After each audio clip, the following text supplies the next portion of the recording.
नमस्कार बंधु, राधे राधे। मैं नंदिनी प्रिय संस्कृतम में आप सभी बंधुजनों का स्वागत करती हूँ। तो कैसे हैं आप लोग? उम्मीद करती हूँ बहुत अच्छे होंगे, स्वस्थ होंगे, मस्त होंगे। तो चलिए हम प्रश्नोत्तरी श्रृंखला देख रहे हैं। और यदि आप चैनल पर नए हैं तो चैनल को सब्सक्राइब कर ले, वीडियो को लाइक कर ले और यह अवश्य बताएं कि कक्षा कैसी लगी, क्या कमी है या क्या सीखने को मिल रहा है, अच्छा लगा या जैसा भी लगा आप लोग कमेंट करें। सुधार किया जा सकता है तो सुधार किया जाएगा। बाकी आप लोग बने रहें और प्लेलिस्ट में जाकर आप लोगों के लिए बहुत ही उपयोगी चीज़ें यूजीसी नेट से संबंधित, नेट टीजीटी तो नहीं कह सकते लेकिन पीजीटी और असिस्टेंट प्रोफेसर के लिए भी इस प्रश्न पत्र को यदि देखा जाएगा बहुत उपयोगी होगा और नेट के लिए तो है ही। तो चलिए इस श्रृंखला में ये हमारी आज की जो है इस प्रश्न पत्र में हमने इससे पहले 4 कक्षाएं देख ली है और ये 5वीं कक्षा है। तो चलिए शुरू करते हैं। नित्यज्ञानाधिकरणत्वम् इति तर्कसंग्रहदीपिकायां कस्य लक्षणं प्रोक्तम्। तो नित्य ज्ञान का अधिकरण जो है तर्क संग्रह में यह किसका लक्षण बताया गया है? मन का, ईश्वर का, परमाणु का या जीव का? तो आचार्य अन्नम भट्ट ने वैशेषिक दर्शन के सिद्धांतों के आधार पर सूत्र रूप में अत्यंत सरल एवं लघु ग्रंथ, प्रकरण ग्रंथ जो है तर्क संग्रह लिखा। उसमें उन्होंने 7 पदार्थों को बताया: द्रव्य, गुण, कर्म, सामान्य, विशेष, समवाय, अभाव। 7 पदार्थ बताने के अनंतर इन्होंने 9 द्रव्यों का उल्लेख किया। पहला पदार्थ जो है द्रव, तो उसी में उन्होंने 9 प्रकार के द्रव्य बताएं। कौन कौन से? पृथ्वी, जल, तेज, वायु, आकाश, काल, दिशा, आत्मा, मन। इसके बाद इन्होंने ज्ञान के अधिकरण आत्मा को बताया। ज्ञानाधिकरण आत्मा यह 2 प्रकार का होता है, जीवात्मा और परमात्मा। तो यहाँ पर नित्य ज्ञान अधिकरण पूछा गया है, जबकि ज्ञान का अधिकरण 2 प्रकार का होता है, जीवात्मा और परमात्मा। तो यहाँ पर जो हमारा परमात्मा होता है वह सभी का स्वामी, ईश्वर, सर्वज्ञ एक होता है और जीवात्मा जो होता है वो प्रत्येक शरीर में भिन्न होता है और सर्वव्यापक एवं, तो इस तरीके से होता है। तो कहते हैं नित्य ज्ञानाधिकरणम ईश्वरम। नित्य ज्ञान का अधिकरण आपका क्या है? ईश्वर है।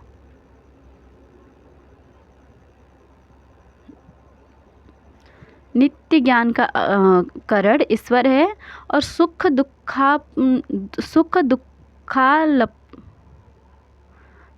दुख उपलब्धि साधनम इंद्रियम मनः। सुख और दुख की उपलब्धि का साधन इंद्रिय जो है वो मन है आपका। ये अब इसके बाद कहते हैं तच्च प्रत्ययात्मनीय तत्पादनंतम परमाणु रूपम नित्यंच। इस तरीके से हमारा जो है ईश्वर इस प्रश्न का सही विकल्प होगा। चलिए अगले प्रश्न की ओर बढ़ते हैं। निरुक्ते कति पद जातानि उपदिष्टानि। ये बहुत ही प्रसिद्ध और सरल प्रश्न है। सरल है फिर भी बार बार पूछा जाता है। तो चलिए देखते हैं। निरुक्त में आचार्य यास्क ने अपने ग्रंथ निरुक्त में लोक और वेद में 4 प्रकार के पदों का वर्णन किया है। कौन कौन से हैं? चत्वारि पद जातानि, नाम, आख्यात, उपसर्ग, निपात। नाम, आख्यात, उपसर्ग, निपात, ये 4 प्रकार के चत्वारि पद जातानि का उल्लेख किया गया है। नाम को कहते हैं सत्व प्रधानानि नामानि और भाव प्रधानम आख्यातम। उपसर्ग के विषय में कहते हैं कि नाम आख्यात से अलग हुए प्र, परा, अप, सम आदि उपसर्ग स्वतंत्र अर्थों को नहीं कहते। ऐसा कौन कहते हैं? शाकटायन कहते हैं। और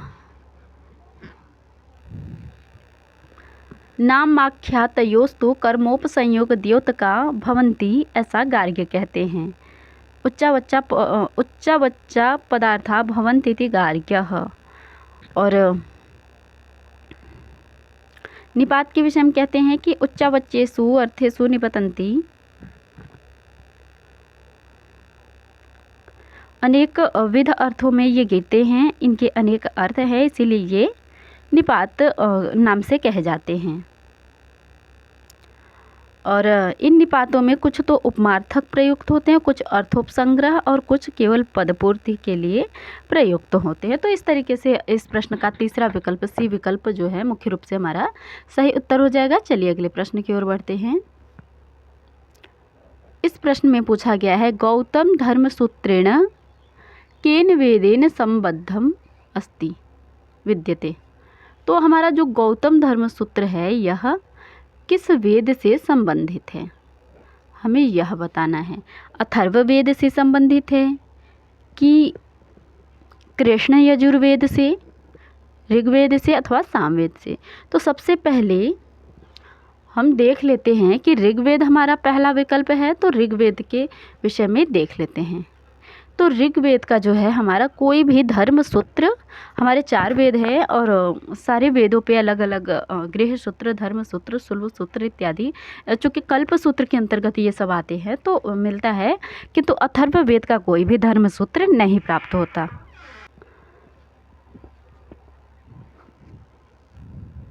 तो अथर्ववेद का हमारा कोई भी धर्मसूत्र नहीं प्राप्त होता। इसके बाद दूसरा विकल्प है बी हमारा कृष्ण यजुर्वेद। तो यजुर्वेद में हमें धर्मसूत्र मिलते हैं कौन कौन से? बौधायन, वैखानस, आपस्तंभ, विष्णु, हारित, हिरण्यकेशी और शंख धर्मसूत्र। तो यहाँ पर हमारा जो है यजुर्वेद का ये गौतम धर्मसूत्र तो नहीं है। इसके बाद तीसरा विकल्प है सी विकल्प ऋग्वेद। ऋग्वेद का जो है वशिष्ठ धर्मसूत्र और विष्णु धर्मसूत्र। अब चौथा विकल्प है हमारा सामवेद, और सामवेद का ही है आपका गौतम धर्मसूत्र। इसलिए इस प्रश्न का हमारा डी विकल्प सही उत्तर हो जाएगा। चलिए अगले प्रश्न की ओर बढ़ते हैं। इस प्रश्न में पूछा गया है कि महाभाष्ये व्याकरणस्य आनुषंगिक प्रयोजनेषु किं विभक्तिं प्रयोजनेषु विभक्तिं कुर्वन्ति इत्यस्य क्रमो अस्ति। तो महाभाष्य में प्रयोजन मुख्य रूप से 2 प्रकार के हैं, मुख्य प्रयोजन और गौण प्रयोजन। गौण प्रयोजन को आनुषंगिक प्रयोजन भी कहते हैं। तो ये जो हमारे मुख्य प्रयोजन है वो 5 हैं और गौण प्रयोजन है जो वो 13 हैं। तो उसमें उन 13 प्रयोजन में विभक्तिम कुर्वन्ति ये जो प्रयोजन है ये कौन से नंबर पे आता है, ऐसा पूछा जा रहा है। तो चलिए हम दोनों ही प्रयोजनों को क्रमशः देख लेते हैं। सबसे पहले महर्षि पतंजलि महाभाष्य के प्रथम आहनिक पश्प साहनिक में व्याकरण अध्ययन के पश्चात 5 प्रयोजन बताते हैं। रक्षा, ऊह, आगम, लघु, असंदेह, ये मुख्य प्रयोजन है। अब आपके व्याकरण के अध्ययन के 13 आनुषंगिक अथवा गौण प्रयोजन जो है कुछ इस प्रकार से है। तेसुरा, दुष्ट शब्दः, यद्धितम, यस्तु प्रयुङ्क्ते, अविद्वांसः, विभक्तिं कुर्वन्ति, यो वाइमां, चत्वारि उतत्वः, शक्तुमेव, सारस्वतीं, दशम्यां पुत्रस्य सुदेवोऽसि वरुणः। ये आपके 13 गौण या आनुषंगिक प्रयोजन है। तो इस तरीके से इस प्रश्न का हमारा जो है विभक्तिम कुर्वन्ति पूछा गया है। तो ये हमारा 6ठा नंबर का प्रयोजन है, गौण प्रयोजन। आनुषंगिक या गौण प्रयोजन 6ठे नंबर का है। तो इस तरीके से इस प्रश्न का दूसरा विकल्प सही उत्तर है। चलिए अगले प्रश्न की ओर बढ़ते हैं।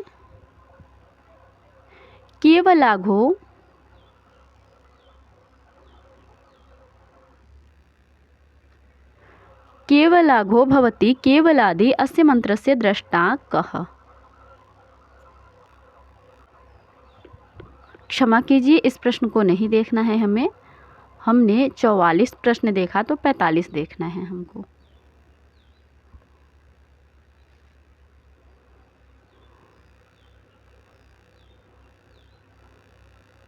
हाँ जी, इस प्रश्न में पूछा गया है मशक धर्म सूत्रम कस्य वेदस्य विद्यते। मशक नामक धर्म सूत्र जो है वो किस वेद का है। इससे पहले भी धर्म सूत्र से हमारा जो है प्रश्न आया हुआ है और ये भी धर्म सूत्र का ही प्रश्न है। तो कल्पसूत्र ग्रंथ जो है मशक कल्पसूत्र पूछा गया है ना। तो कल्पसूत्र ग्रंथ का तात्पर्य प्रयोग विधि के यथार्थ प्रतिपादक ग्रंथों से है, जिनसे सिद्ध प्रयोग का ज्ञान हो वह कल्प है। जिन ग्रंथों में यज्ञ संबंधी विधियों का समर्थन या प्रतिपादन किया जाता है उन्हें कल्प कहते हैं। जिन ग्रंथों में वैदिक कर्मों का सांगोपांग विवेचन किया जाता है उन्हें कल्प कहते हैं। कल्प सूत्र आपके 4 प्रकार के होते हैं। कौन कौन से? श्रौत सूत्र, गृह सूत्र, धर्म सूत्र और शुल्ब सूत्र। तो ये जो मशक कल्प सूत्र है ये आपका मशक कल्प सूत्र एवं द्राह्यायण श्रौत सूत्र सामवेद से संबंधित हैं। तो इसलिए ये हमारा इस प्रश्न का तीसरा विकल्प आपका सही उत्तर हो जाएगा, सी। चलिए अगले प्रश्न की ओर बढ़ते हैं। भरत मुनिना रसस्य संख्या कियति स्वीकृता। भरत मुनि जो हैं हमारे रस संप्रदाय के प्रवर्तक आचार्य, इन्होंने नाट्य शास्त्र भी लिखा है। तो इन्होंने जो है कितने रसों की संख्या मानी है भरत मुनि ने। तो चलिए देखते हैं। भरत मुनि और धनंजय के अनुसार नाट्य में 8 रस स्वीकृत किए गए हैं। अष्टौ नाट्ये रसाः स्मृताः। तो ये 8 रस ये लोग मानते हैं।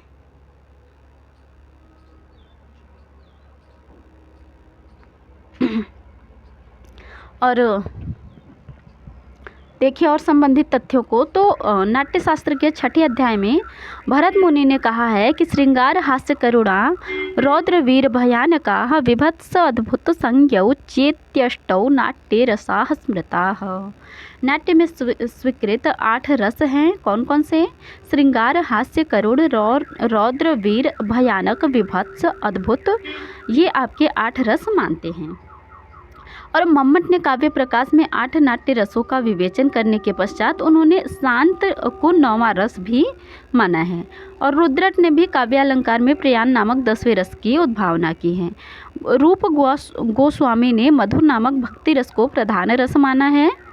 और आचार्य विश्वनाथ ने 9 रस के अतिरिक्त वात्सल्य नामक एक अन्य रस को भी स्वीकार किया है। तो आपके जो मम्मट है वो 9 मानते हैं, आचार्य विश्वनाथ भी आपके 9 मानते हैं और एक 9 रस के अतिरिक्त भी मानते हैं। लेकिन आपके जो भरत मुनि हैं और धनंजय, ये दोनों आचार्य आपके 8 ही रस मानते हैं। तो इस तरीके से इस प्रश्न का हमारा सी विकल्प सही उत्तर है। चलिए अगले प्रश्न की ओर बढ़ते हैं। 45 हो गया, 46 हो गया, अब 47।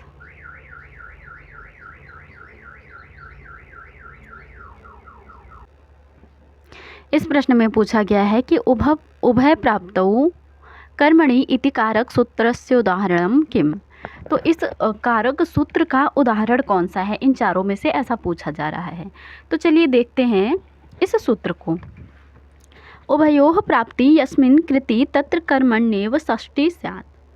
अर्थात कृदंत के योग में कर्ता और कर्म दोनों में षष्ठी विभक्ति होने पर केवल कर्म में ही षष्ठी विभक्ति होती है, ऐसा इस सूत्र का नियम है। उदाहरण देते हैं। आचार्यो गवाम दोहो गोपेन। जो ग्वाला नहीं है उसके द्वारा गाय का दोहन आश्चर्यजनक है। तो ये इसका उदाहरण है और यही इस प्रश्न का पहला विकल्प जो है सही उत्तर है। अब इसके बाद और एक तरीके से हम ये भी देख सकते थे कि उदाहरण हमसे पूछा गया है, तो उदाहरण केवल हमारा पहला विकल्प ही है, बाकी बी, सी और डी ये तीनों आपके कारक सूत्र है, न कि उदाहरण हैं। तो ये हमारा इस प्रश्न का पहला विकल्प सही उत्तर है। बाकी आपका जो अधिकरण वाचिनश्च है यह भी सूत्र है। इस सूत्र का उदाहरण है इदमेषाम आशितम। और कृत्यानाम कर्तरी वा, यह भी आपका वार्तिक है।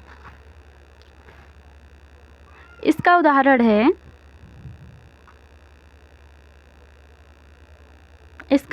है मया मम वा सेव्यो हरिः। और कर्तृकर्मणो कृति, इसका उदाहरण है कृष्णस्य कृति। तो इस तरीके से इस प्रश्न का हमारा पहला विकल्प सही उत्तर है। चलिए अगले प्रश्न की ओर बढ़ते हैं। वागर्थाविव इत्यत्र कतमः समासः। वागर्थाविव, इसमें कौन सा समास है? तो आचार्य वरदराज लघु सिद्धांत कौमुदी के समास प्रकरण के अंतर्गत, चूँकि समास प्रकरण लघु सिद्धांत कौमुदी के अनुसार ही हमारे पाठ्यक्रम में है, तो उसमें एक वार्तिक उद्धृत करते हुए कहते हैं कि इवेन समासो विभक्त्यलोपश्च, समर्थ शब्द का इव शब्द के साथ समास होता है तथा अंतर्वर्तिनी विभक्ति का लोप भी नहीं होता है। रघुवंश महाकाव्य के मंगलाचरण में यह वार्तिक जो है उदाहरण का वागर्थाविव के रूप में है। वागर्थाविव अर्थात वाणी और अर्थ की तरह। वागर्थौ इव, यह लौकिक विग्रह है। वागर्थ औ इव, यह अलौकिक विग्रह है। अलौकिक विग्रह में समास करने के लिए वार्तिक लगा इवेन समासो विभक्त्यलोपश्च। इसके द्वारा समास होने के बाद वागर्थ औ इव की प्रातिपदिक संज्ञा हो गई और बीच में विद्यमान औ विभक्ति का सुपो धातु प्रातिपदिकयोः से लुक प्राप्त हुआ। तो इसी वार्तिक के द्वारा अलुक का विधान होकर वागर्थौ इव बना। औकार के स्थान पर ए जो यावह सूत्र से आव आदेश होकर वागर्थाविव बन गया। और तो यहाँ पर केवल समास जो है और भी केवल समास के उदाहरण कौन कौन से हैं? तो जीमुतस्येव, भूतपूर्वः, भूतपूर्वम, अधर्मणः, ये भी आपके केवल समास के उदाहरण हैं। अब हमारा जो है अव्ययी भाव समास है, इसके उदाहरण देखें तो हालांकि है तो बहुत सारे उदाहरण हैं, लेकिन हम कुछ बता देते हैं। जैसे यथाशक्ति, सुमद्रम, निर्मक्षिकम, और द्विगु का देखें तो अष्टाध्यायी, चतुरंगुलम, चतुर्युगम, त्रिभुवनम, त्रिलोकी। और कर्मधारय का देखें तो जम्बूपादपः, परमराजः, कृष्णसर्पः, नीलोत्पलम। तो इस तरीके से इस प्रश्न का हमारा पहला विकल्प जो है सही उत्तर है। चलिए अगले प्रश्न की ओर बढ़ते हैं। 49, इस प्रश्न में पूछा गया है कि लोकेधिको हरिः इत्यत्र सप्तमी विभक्तौ को नियमः। तो चलिए देखते हैं। तो इसमें पूछा गया है कि सप्तमी किस सूत्र से हुआ है। तो हम आपको सही विकल्प बता दें। ये जो तस्मात् तदस्मिन् अधिकमिति दशांतांग इति सूत्र निर्देशात, ये जो सूत्र है इसके द्वारा लोके अधिको हरि में सप्तमी विभक्ति नियम जो है लगा है। तो चलिए देखते हैं। इस सूत्र में कहा गया है कि अधिक शब्द के योग में सप्तमी विभक्ति और पंचमी विभक्ति होते हैं। तो इस सूत्र के निर्देश से अर्थात सूत्रकार ने तदस्मिन् अधिकमिति दशांतान सूत्र में अधिक शब्द के योग में सप्तम्यंत अस्मिन् शब्द का प्रयोग किया है और यस्माद् अधिकम यस्य च ईश्वर वचनम तत्र सप्तमी सूत्र में अधिक शब्द के योग में पंचम्यंत यस्मात् का प्रयोग किया है। इन सूत्रों के निर्देश से यह विदित होता है कि अधिक शब्द के योग में सप्तमी और पंचमी विभक्तियां भी होती हैं। लोके लोकाद वा अधिको हरि, हरि लोक से बढ़कर है। इस ज्ञापन से अधिक शब्द के योग में सप्तमी और पंचमी दोनों होना सिद्ध होने से सप्तमी होने पर लोके और पंचमी होने पर लोकाद बन जाता है। इस तरह लोके अधिको हरि और लोकाद अधिको हरि ये दोनों वाक्य सिद्ध हो जाते हैं। तो इस लोके अधिको हरि में सप्तमी विभक्तों का नियम जो है इस सूत्र से हुआ है। तो हमारा ये जो है तीसरा विकल्प इस प्रश्न का सही उत्तर होगा।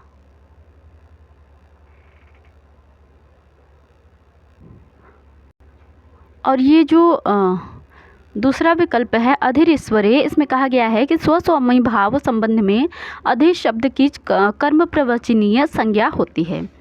और ये जो है सप्तमी पंचमियों कारक मध्य, इसमें कहते हैं कि दो कारकों के मध्य में जो कालवाचक और मार्गवाचक शब्द हैं उनमें सप्तमी और पंचमी विभक्ति आपकी होती है। जैसे द्वयहे और द्वयहाद बनेगा। इस तरीके से इस प्रश्न का हमारा तीसरा विकल्प सही उत्तर है। चलिए अगले प्रश्न की ओर बढ़ते हैं। इस प्रश्न में पूछा गया है कि एध धातु लंग लकारे उत्तम पुरुष बहुवचनस्य किम रूपम भवति। तो हमारा एध धातु, पहले तो एध धातु लंग लकार में जाना है हमें। तो एध धातु लंग लकार में, उसके बाद उत्तम पुरुष का बहुवचन आपका एधाम ही बनेगा। तो हम लंग लकार को पूरा देख लेते हैं एध धातु में। तो ऐधत, ऐधेताम, ऐधंत, ऐधेथाह, ऐधेथाम, ऐधध्वम, ऐधे, ऐधावहि, ऐधामहि। तो ये आपका डी विकल्प इस प्रश्न का सही उत्तर है। अच्छा, तो ये जो ऐधावहे, ऐधामहि जो है, ऐधा नहीं एधामहि जो है,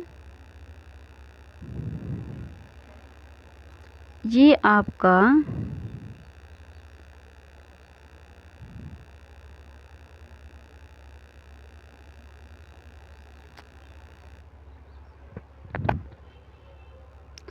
ये वाला जो है विकल्प सी विकल्प हमारा किस में बनेगा। तो ये आपके लोट लकार उत्तम पुरुष बहुवचन में बनेगा। हाँ जी, लोट लकार उत्तम पुरुष के बहुवचन में बनेगा। इसके बाद एधेमहि जो है, यहाँ पर ये तिरछी नहीं रहेगी, तो वो आपका विधिलिंग लकार में बन जाएगा और एधिष्महि आपका लुंग लकार में। तो इस तरीके से इस प्रश्न का हमारा डी विकल्प जो है सही उत्तर है। हमने इस तरीके से बहुत ही अच्छे से विस्तृत विश्लेषण देखा। उम्मीद करती हूँ आप लोगों को बहुत पसंद आई होगी। तो यदि चैनल पर नए हैं तो चैनल को सब्सक्राइब करें, वीडियो को लाइक करें, अच्छे कमेंट करें। चलिए कक्षा समाप्त करते हैं, मिलते हैं अगले कक्षा में अगले प्रश्न के साथ। धन्यवाद।